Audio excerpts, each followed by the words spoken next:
अब तक आपने साहित्यिक और साहित्येतर अनुवाद को उदाहरण सहित जानने का प्रयास किया है या जाना है। अब हम साहित्यिक और साहित्येतर अनुवाद में अंतर को एक साथ जानने का प्रयास करेंगे। साहित्यिक अनुवाद शैली प्रधान होते हैं, जबकि साहित्येतर अनुवाद में शैली की प्रधानता न होकर विषय प्रधान होता है।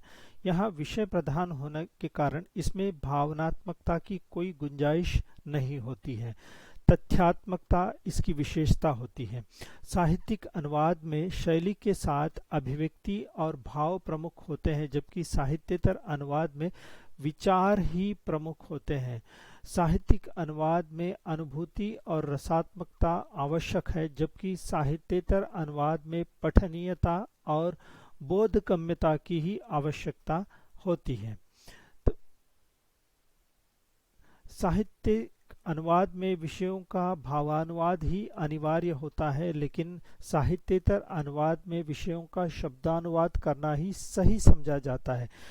इतना ही नहीं, साहित्यिक अनुवाद में पुनर्सर्जन जरूरी है, लेकिन साहित्येतर अनुवाद में इसकी कोई जरूरत नहीं होती है, क्योंकि साहित्यिक अनुवाद में अनुवादक के पास यह छूट होती है कि वह आवश्यकता अनुसार कुछ जोड़े कुछ तोड़े, अपने सुविधा के अनुसार साहित्यिक अनुवाद में वह निर्णय ले सकते हैं, लेकिन साहित्येतर अनुवाद में इसके लिए कोई गुंजाइश नहीं होती।